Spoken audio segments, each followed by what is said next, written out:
Welcome to Luca is a Billionaire, where the only thing I invest in is your answers. You start by running DMDE as administrator and selecting the correct physical device or disk image so you don't guess.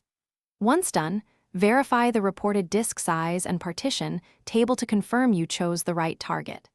Now kick off a quick scan to locate existing partitions and file system headers. This is faster and preserves disk state. If the drive is unstable, make sure to enable safe mode or work from an image to avoid further writes. That protects recoverable data.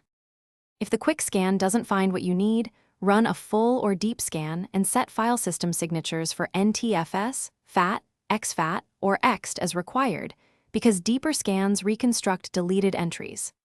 Once results appear, use the built-in hex editor to inspect boot sectors or MFT records. You'll know a partition is valid when headers and file listings look coherent. After that, preview files and copy them only to a separate destination drive, never the source, to avoid overwriting data. To finalize, validate partition offsets and sizes before writing any recovered partition table entries back to the disk. You're changing metadata, so double-check.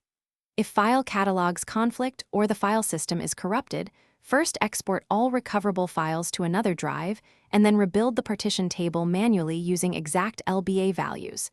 This sequence prevents further loss. If things go wrong, revert to your disk image, rerun scans, and inspect smart data and cables. Hardware faults can mimic logical corrections.